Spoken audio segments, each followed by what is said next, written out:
princesses, welcome back to my channel, or welcome to my channel if you are new here. Hi, hello, I'm Princess Caitlin, and I'm so excited about today's video because we are going to be talking about something that God has been speaking to me heavily about this week, and that is the subject of boundaries. So today's videos are going to be the 10 boundaries that every young princess and daughter of God needs to have established in her life.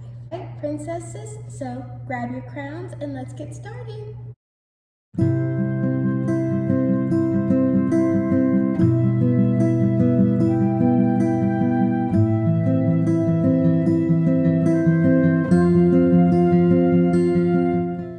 Our first boundary of today is the boundary of your presence. Remember, you cannot be everywhere at once, and the places that you enter in do not always deserve the presence that is on your life. So you must be willing to guard your spirit no matter what. You do not enter rooms where God's presence is not welcome, whether that's online or in person. When you feel a shift in the atmosphere and peace leaves, you also leave. I'll give you an example. If a conversation that you're having begins to turn gossipy or lustful or negative, you quietly withdraw because you carry the kingdom inside of you. Not every environment deserves the royal fragrance that you have.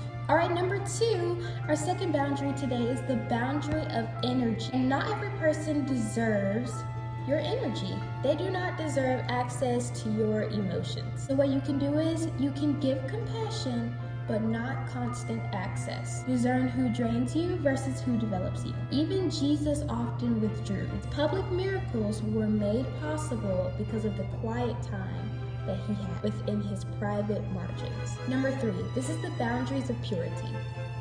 Purity isn't just sexual, it is emotional, it is spiritual, and it is also mental. Please do not overexpose your heart, but you get the opportunity to reveal parts of you. Don't release, you reveal. Intimacy, whether that's spiritual or even romantic, it's a sacred space. It's not a place for a casual exchange. For example, for our princesses, you let the man pursue you. You let him pursue the revelation of you, not just casual conversation. You need to place and stay clothed in the mystery until covenant makes you feel safe to be known. Number 4 is the boundary of worship. You never let anyone, family, friend, or man, take God's place on the throne of your heart. You love deeply because there's nothing wrong with loving. We're supposed to. We're called to love.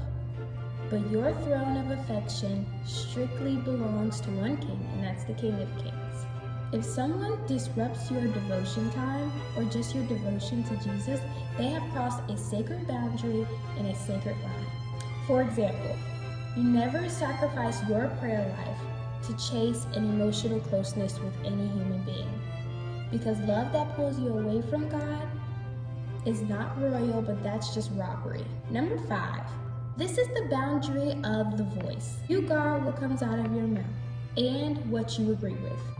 Your words create worlds. You speak life, you speak favor and identity. You never speak self-doubt or any complaints. For example, even when you're hurting, you say, I'm growing, I'm not broken. A princess knows her decrees set the tone of the kingdom. All right, so here are some natural boundaries of a princess. These are the ones that are going to protect your peace, your body, and your lifestyle. This is the visible side of your spiritual strength. One, here we have the boundary of time. You do not chase people's schedules. You simply just steward your time like a currency. You tithe it to God first. So God gets your time first. Not everyone, as an example, can call or text you whenever they choose to and whatever they want. If someone is consistently draining you, you lovingly limit the access to you.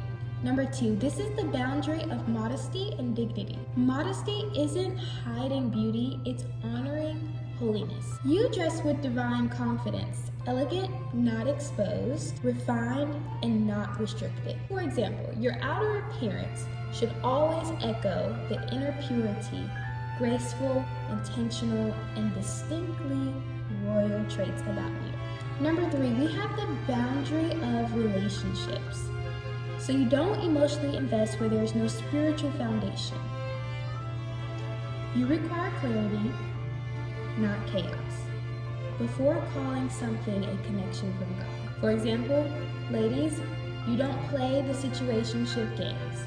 You wait for pursuit for leadership and consistency before you attach emotionally. Number 4, this is the boundary of peace. Anything that costs you your peace is way too expensive.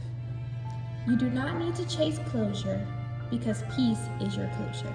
When God says no, it causes us to rest. For example, if a man, a friend, or an opportunity keeps you anxious, then don't force it. You protect your calm because it is your compass.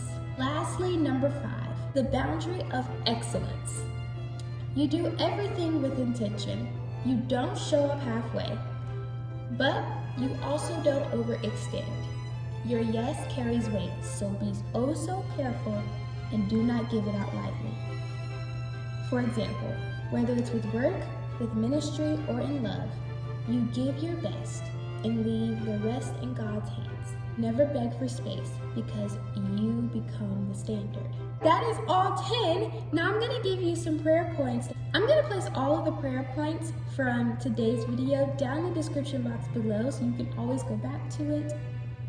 Thank you so much, princesses, for joining on today's video. This has been such a beautiful thing that God has been doing within my heart and I've been implementing. So join me as we continue to grow and to glow in Jesus.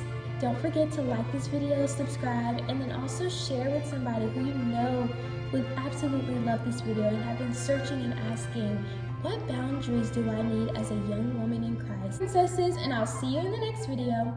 Bye!